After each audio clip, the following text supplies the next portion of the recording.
Hola, la ruta 101. Esta es.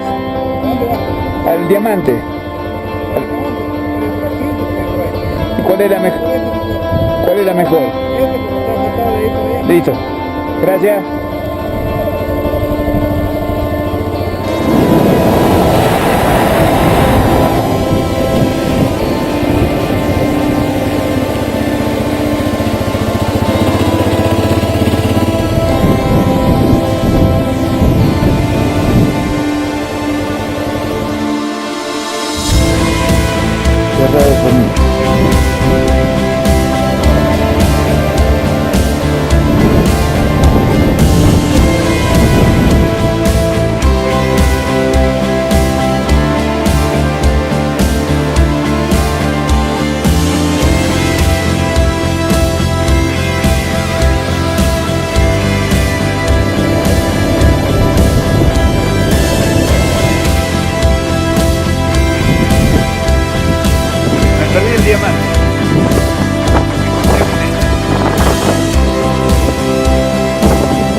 Nosotros siempre que venimos a estas reuniones venimos con nuestros números, los números del observatorio. Y la reunión que tuvimos con los vecinos, que tuvimos unas 11 reuniones, pero en varias de ellas se juntaban varios grupos, y no uno solo, nos planteaban preocupaciones. Y en este caso, eso no siempre sucede, pero en este caso, esas preocupaciones coincidían con nuestros números, coincidían en el aumento de rapiñas en este periodo, este año, en el aumento de hurtos, mucho más grande que el aumento de las rapiñas, el robo de motos, todo coincidía con lo que teníamos nosotros anotado. Y los vecinos nos planteaban varias cosas: la necesidad de más efectivos en Paysandú, control de motos, control de bocas, de venta de drogas, presencia de la Guardia Republicana y respuesta más rápida. Nosotros en el tema de los efectivos, generalmente, salvo que en el presupuesto se establezca una forma de ingreso a un departamento, generalmente las vacantes se llenan en el lugar donde se crean. En este presupuesto nosotros nos planteamos una medida flexible, que es donde se creen las vacantes, no importa, se llenan en la Dirección General de Secretaría del Ministerio y luego se ocupan en aquellos lugares que se necesita más. Entonces, más allá de las 11 efectivas que se crearon en Paysandú, más 19 más que se pueden crear por la corredera que hay a partir de los ascensos, son unas 30, vamos a llenar vacantes de otros departamentos que tienen policía suficiente en Paysandú. Entonces vamos a aumentar la cantidad de efectivos. El control de motos es un lineamiento que se dio para todo el país y se ha llevado adelante con fuerza, con mucha fuerza en algunos lados, en otros lados con menos fuerza. Nosotros le vamos a pedir a la Guardia Republicana que realice operativos de control de motos en el departamento y le vamos a pedir a la Intendencia que nos apoye preparando un lugar donde poner esas motos, que no se va a hacer el control solo por falta en el tránsito, sino como se está haciendo en el resto del país, detectando motos que están preparadas para hacer otras cosas. Y el decomiso es muy grande. Entonces le vamos a pedir, si es posible esta misma semana, si tenemos dónde depositar esas motos. El control de bocas también lo vamos a hacer más fuertemente y eso lo vamos a hacer junto con como se está haciendo, pero aumentándolo, a partir de la Dirección General de Represión del Tráfico Ilícito de Drogas. Pero vamos a pedir una contrapartida a los vecinos, que denuncien todo lo que vean, todo, que no dejen pasar nada, todo lo que se vea lo denuncian, porque la forma de trabajo que se está haciendo en todo el país tiende a patrullar en los lugares donde se cometen más delitos que en otros, y eso surge de las denuncias. Nosotros le decimos trabajar sobre los puntos calientes, y los puntos calientes se detectan a partir de las denuncias. Si no se denuncia, luego nosotros hacemos una mala caracterización de cuáles son los puntos calientes. Entonces, la mayoría de las cosas que nos pidieron las vamos a hacer. Pero la contrapartida, por favor, hagan toda la denuncia de los delitos que se cometan.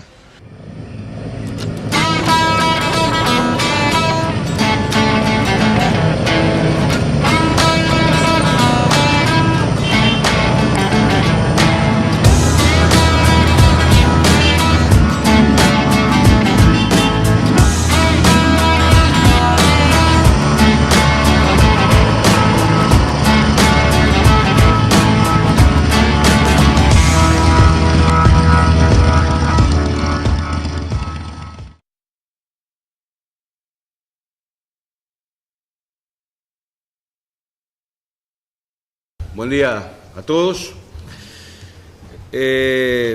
Para la Intendencia, abordar la problemática del tránsito como problemática compleja es una prioridad política. Hemos dicho varias veces que para el gobierno departamental, así como es prioridad la atención vial de nuestras calles y nuestros caminos rurales, también es una prioridad política atender la problemática del tránsito. La semana pasada, ustedes recuerdan, hicimos una conferencia de prensa vinculada a los énfasis de las inversiones del presupuesto. Y yo decía que conceptualmente una prioridad presupuestal, uno dice, bueno, si son tales políticas, va a reforzar recursos económicos. Pero no siempre era así. ¿Se acuerdan que yo dije que la atención a la política de tránsito era una prioridad del gobierno, pero que si uno veía el presupuesto quinquenal tenía algunos recursos, algunos de los cuales detallamos y seguramente después vamos a ampliar? Somos conscientes que este asunto es delicado, tiene resistencias, consiste en cambiar hábitos, pero estamos dispuestos a hacer los esfuerzos necesarios y a pagar los costos políticos que sean necesarios. Porque en el asunto del tránsito deriva una siniestralidad en la cual hay muchos accidentes que involucran a jóvenes de Paysandú, muchos quedan con condiciones de salud muy complejas y se pierden también unas cuantas vidas humanas. De modo que hay que atender con fuerza el asunto, hay que tener una actitud institucional potente y yo diría que hay que asumir con tranquilidad que este gobierno departamental no va a mirar para el costado con un asunto de esta naturaleza. Reitero, yo lo dije el día que asumí, haya que pagar los costos que esto necesite. este tema tiene múltiples aristas. Nosotros creemos que hasta el momento se han ensayado soluciones que tienen que ver con algunas patas de estas aristas, algunas patas vinculadas a la fiscalización, a la educación, pero vemos que el problema es mucho más complejo. Ustedes saben que hemos conformado a nivel de la Intendencia un equipo de trabajo para que diseñe un plan de mejoramiento del tránsito, porque hay múltiples acciones que repercuten en la circulación. Las intervenciones urbanas, ustedes saben que ahora en el correr del mes de marzo van a llegar una serie de recursos para invertir en lo que se conoció como el fideicomiso Plan B. Esto implica obras viales, implica ampliación de la zona azul, cambiar el flechamiento de algunas calles, señalización, visualización, ¿no? Hay una serie de acciones que van a repercutir en la movilidad de la ciudad. Por supuesto, tenemos que mejorar los hábitos en la circulación, tenemos que comunicar bien lo que vamos a hacer, porque las acciones que se toman es en beneficio de la comunidad en general.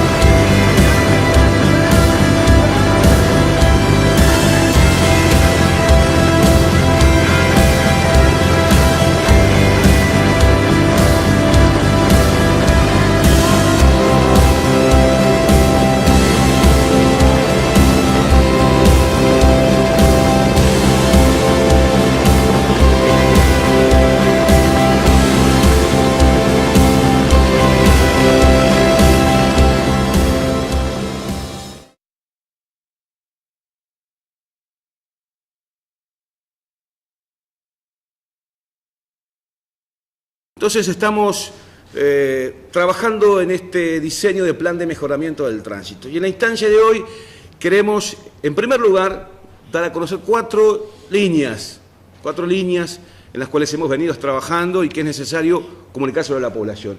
En primer lugar, una cuestión que tiene que ver con decisiones administrativas. Yo después le voy a pedir al doctor Federico Álvarez Petraglia que pueda ampliar los detalles, pero en la cuestión administrativa, disposiciones administrativas para el mejoramiento de adjudicación de libretas, se están expidiendo 50 libretas por día, los reempadronamientos se están realizando en un plazo de 48 horas, los días sábados se está trabajando en la renovación de las libretas, se entregan constancias para la gente que está pidiendo la adjudicación y mientras no se le otorga una constancia provisoria para poder circular sin ningún tipo de problema.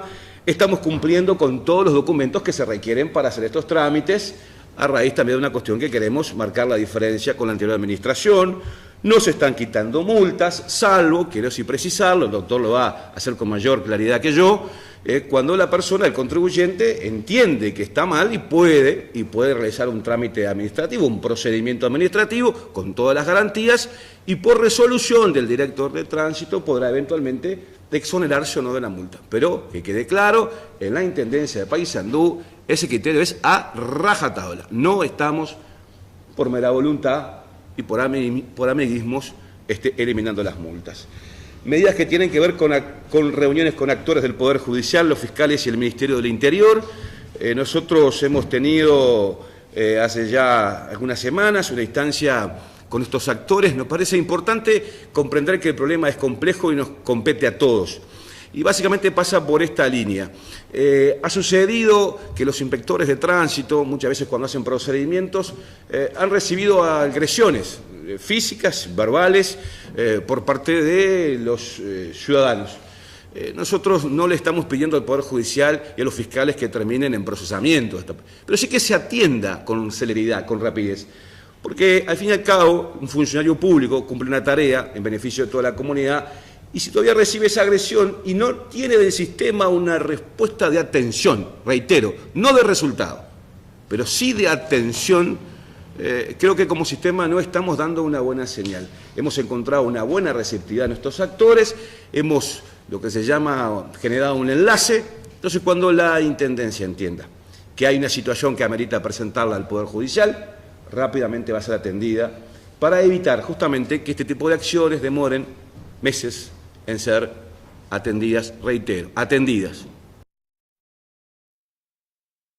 Bueno, venimos un grupo de personas del CONACHA, que somos de Vascuadén, Inchalá, de Montevideo, pero hay otro grupo también que viene de Cumbres de Neptunia, de allá del departamento de Canelones, y bueno, acá nos juntamos con los hermanos de Aquicha, de la asociación Quehuay Charrúa y del grupo Inchalá Guidaí también. Bien, tengo que preguntarte esto también, lo tenemos que recordarlo porque a veces el paso del tiempo nos deja de presentar el perfil. Son muchas organizaciones en Uruguay, son bastantes las organizaciones indigenistas, ¿verdad? ¿Vos querés recordar un poco ese marco? Porque es importante. Bueno, actualmente en Uruguay hay varias organizaciones que se han ido sumando y cada vez aparecen nuevas. Bueno, tenemos en el CONACHA actualmente a la comunidad Betún de Salto, que hace poquito se organizó en 6-7 de diciembre un encuentro de saberes en Salto, a orillas del río Uruguay. Después tenemos a la comunidad Guyunusa, es un grupo cultural también Guyunusa de Tacuarembó. Bueno, acá en Paysandú, que en Guichón, Inchalá, Guidaí, está la asociación Quehuay Charrúa. Tenemos al grupo Olimar Pirí de 33 y tenemos también ahora una comunidad local de Valle de En que se nombra comunidad Quillapí, que es de reciente incorporación al CONACHA. Sí, y Adench, ¿verdad? Está Adench, de la Asociación de Descendientes de la Nación Charrúa de Montevideo. Buenísimo. Y Vasco de Inchalá, de Montevideo. ¿Qué está faltando de las últimas actividades que ustedes han tenido, sobre todo las que tienen que ver de relacionamiento o de coordinación con los poderes del Estado o con el Ejecutivo directamente? Exactamente, nosotros con el gobierno anterior y con este gobierno estamos en diálogo hacia la ratificación del convenio, pero como forma previa vamos a presentar un proyecto de ley,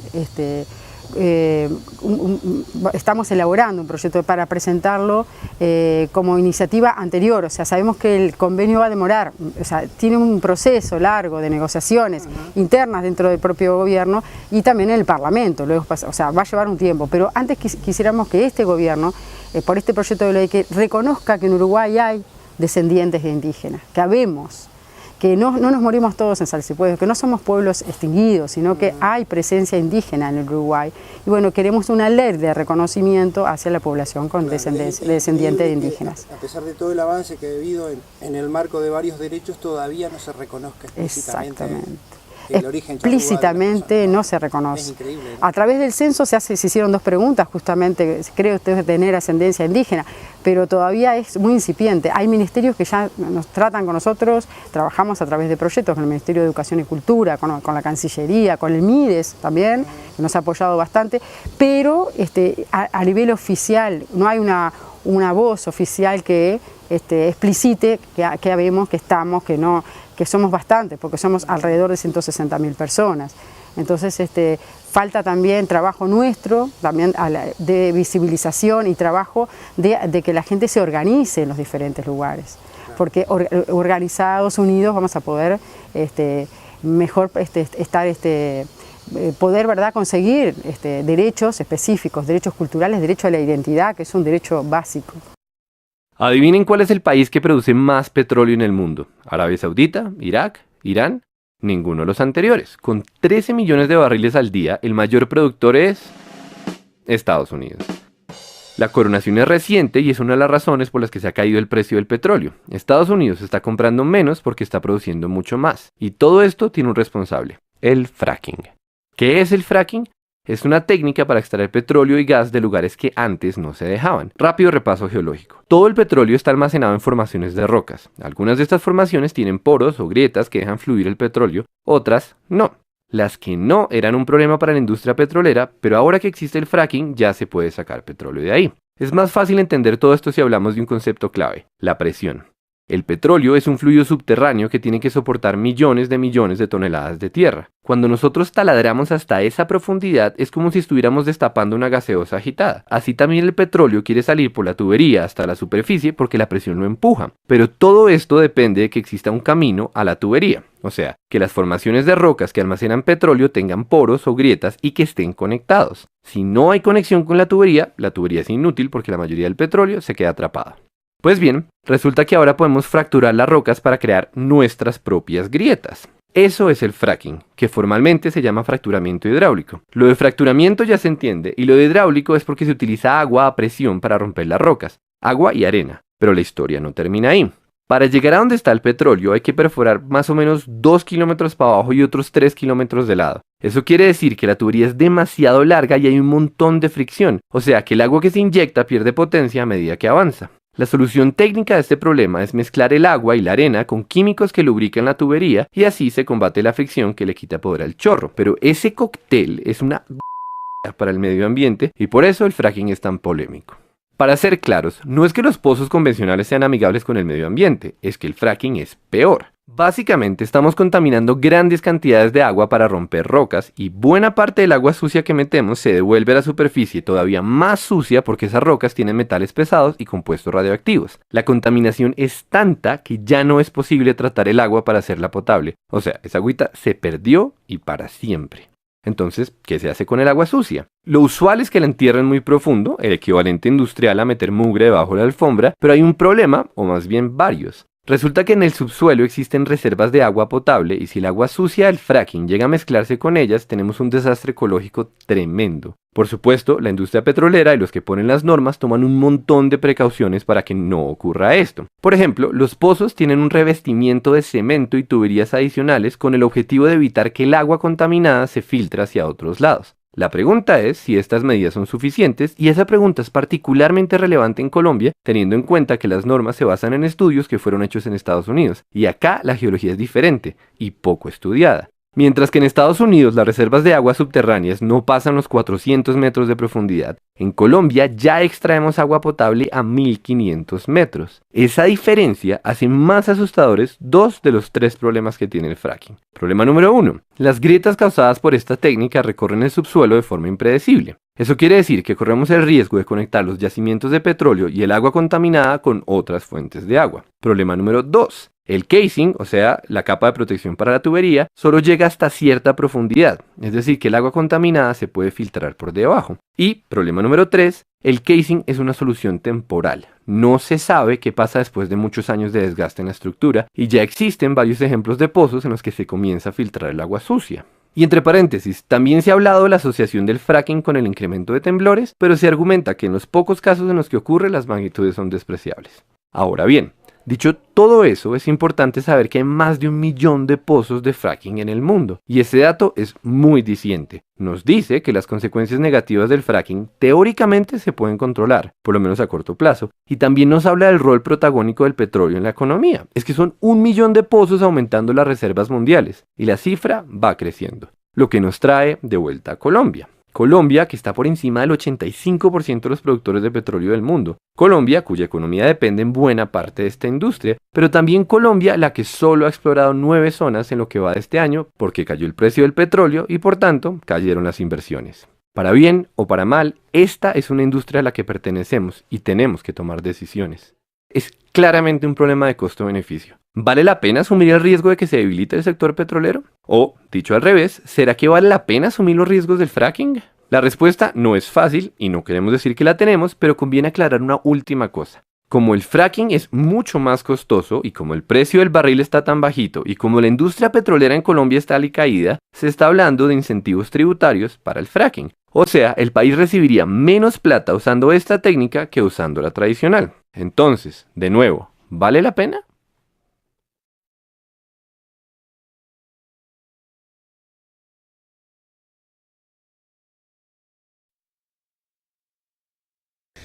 Quiero mencionar, porque la ministra el lunes pasado en el Consejo de Ministros ya lo dijo que a raíz de una intervención que yo mencioné algo así que como para el gobierno departamental era importante profundizar algunas líneas de desarrollo y planteé la tecnología de la comunicación e información como la línea prioritaria y ella anunció que en el correr de esta semana o la que viene íbamos a firmar un convenio entre la Intendencia de Salto, Paysandú y Río Negro con Antel para alojar toda la base informática de la Intendencia de Paysandú en la infraestructura de Antel, pero eso deriva en una cuestión segunda, que es complementar algunas acciones que aún quedan pendientes del SUSIBE, que tienen que ver básicamente con la fiscalización. Esto es, básicamente, la incorporación de tecnología para el control por parte de los inspectores. Esto genera una trazabilidad de la información muy importante, una simultaneidad y también le quita subjetividad porque en definitiva queda registrado en forma documentada. Este asunto, quiero aclararlo, vamos a firmar el convenio en el correr de los días e iremos trabajando con estos organismos en el correr de las semanas. Hay acciones tomadas relativas a la disposición de vehículos abandonados y en situación de chatarra. Ustedes saben que la Intendencia de Paysandú hizo cuando asumimos teníamos un depósito de unas cuantas motos, 2.000 motos estaban depositadas. Eso para la Intendencia es todo un asunto, porque como depositarios somos responsables de la existencia de esas motos en dependencias municipales. Lo que definimos es realizar un emplazamiento, esto es una citación, para que la gente viniera a retirar esas motos. Hicimos el emplazamiento a 2.000. ¿Ustedes saben cuántas personas vinieron a reclamar su moto? Una sola. Una sola persona. Entonces, en este marco del acuerdo que hicimos, que firmamos el domingo con el ministro del Interior, que le planteamos que tenemos este énfasis en el diálogo social por el tránsito y que, por supuesto, ahora desencadenada en rápidas acciones, mostrando una voluntad política fuerte. El secretario general ayer estuvo hablando con el ministro, con el director general del ministerio, y después podrá detallar, me gustaría que detallara el procedimiento, pero lo que quiero decir es que la semana que viene vamos a proceder a la compactación de montos. Eso es el titular, después quiero que el secretario general amplíe la información.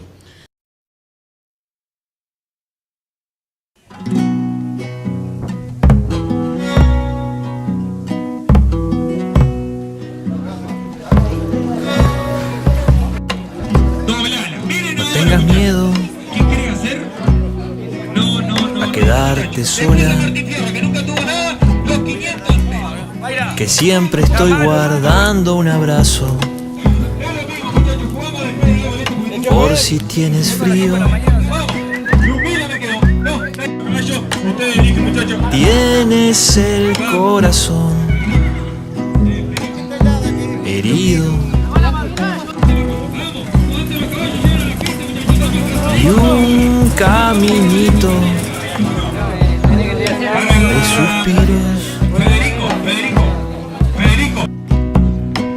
Si supieras cuánto bien me hace poder cuidarte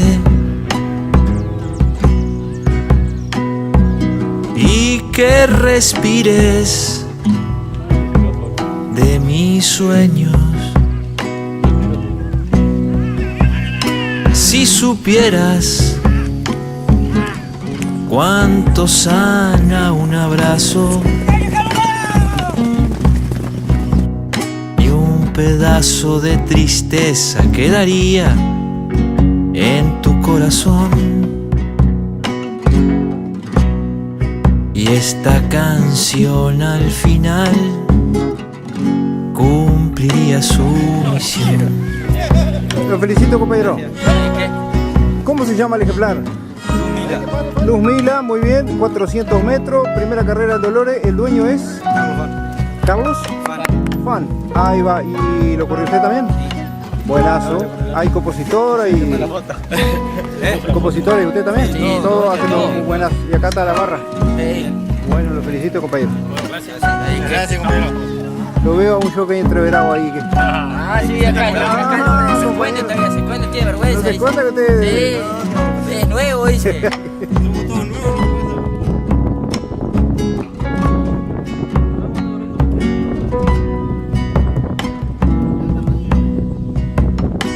Si supieras cuánto bien me hace poder cuidarte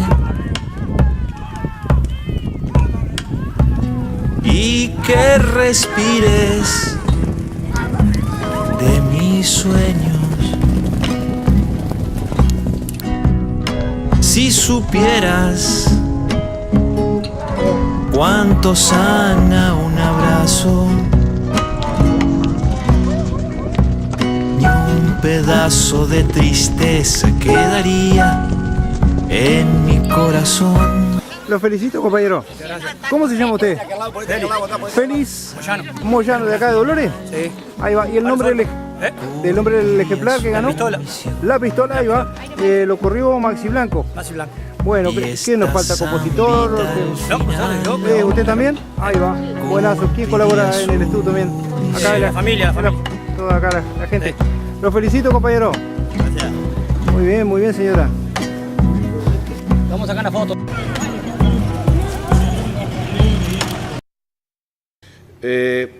Un segundo andarivel importante es las intervenciones en el espacio urbano. Lo decía recién, ustedes saben, marzo es un mes importante para nosotros porque llega la primera partida de recursos económicos del fideicomiso. Eso tiene impacto en obras y en la señalización, en la ampliación de la zona azul. Bueno, ahí vamos a tener una serie de intervenciones con los respaldos técnicos, los asesoramientos técnicos necesarios para que vayan en sintonía las acciones que queremos tomar desde el gobierno con respaldo técnico. Eso el arquitecto Gonzalo de Lima, el director de obra, podrá ampliar la información si alguno lo requiere, pero los planes están diseñados y, reitero, en el correr de marzo nosotros vamos a comenzar a ejecutar esta serie de medidas. En tercer lugar, hacer énfasis en una cosa que para nosotros es clave. El ministro lo decía el domingo, cuando firmaba el convenio, este convenio de cooperación entre ambas instituciones tiene un contenido inédito, decía. Hasta ahora no se ha visto la idea del diálogo social por el tránsito. Y a nosotros nos parece que esa es la vía, el camino, el procedimiento de involucrar a toda la sociedad en este tema. Por eso, en el corto plazo, vamos a iniciar una serie de instancias con los centros educativos, aprovechando el comienzo de los ciclos escolares. Vamos a tener una instancia con la gente de los medios de comunicación, por fuera de conferencias de prensa. Y ya lo hemos hecho, para comprender que en el papel que juegan ustedes en los medios de comunicación, si entre todos nos ponemos al hombro de este tema, podemos lograr ese plan de mejoramiento del tránsito en Paysandú. Pero, por supuesto, vamos a ir a las instituciones aseguradoras, a las empresas de la salud, a los centros educativos, a las organizaciones sociales, y en la segunda quincena de abril ya estaríamos en condiciones, más o menos, de comenzar a recorrer una serie de barrios en Paysandú para hablar con el vecino cara a cara de este asunto. Reitero, para nosotros esto es una prioridad.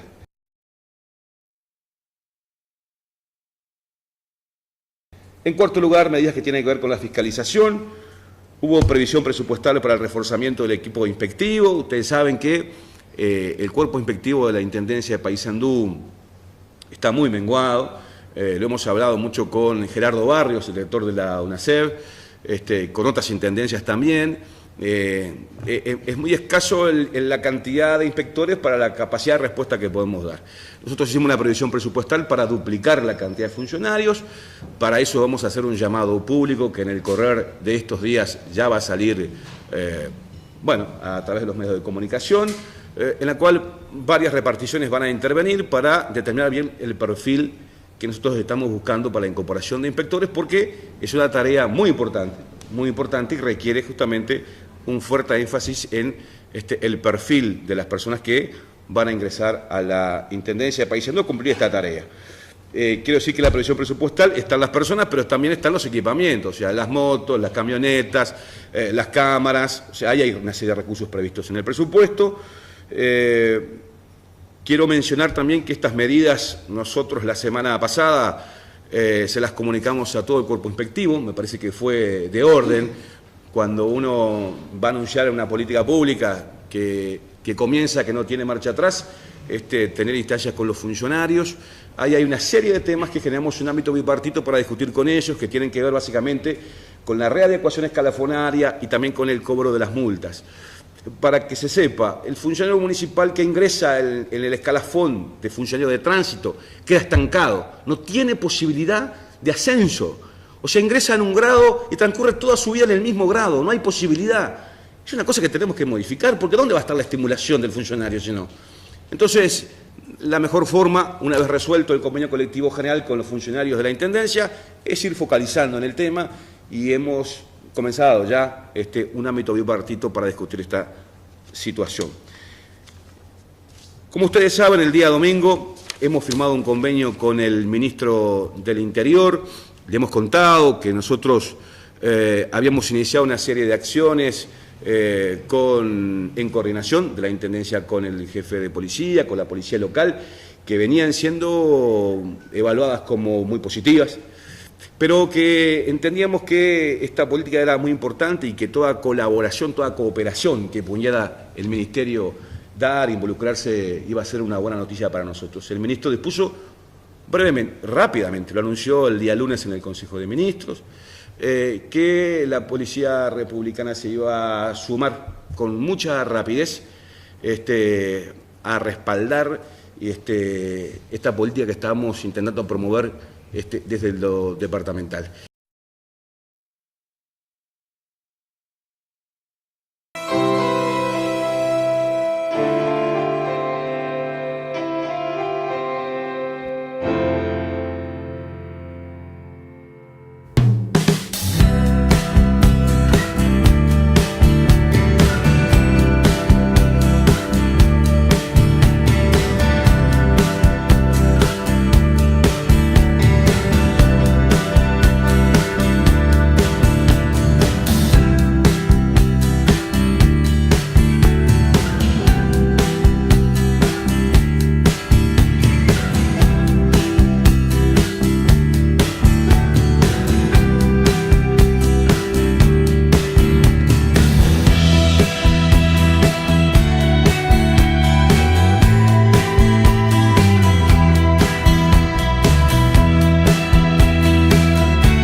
Aquella noche se pintó el cielo de azul casado con bordes negros, botones blancos, escarapelas, sombrero negro, botas y espuelas, montó a caballo de un leve brinco y aquella noche que era domingo se fue vistiendo su cara nueva bajo otros montes, ríos y sierras.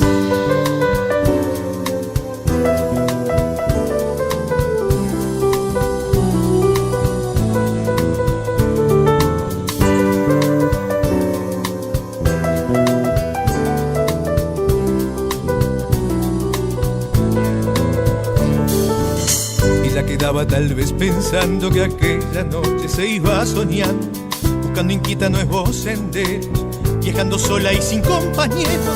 No sintió pena, sintió tristeza de no saber por dónde se empieza a vivir de nuevo con nuevos bríos, nuevas etapas, nuevos amigos.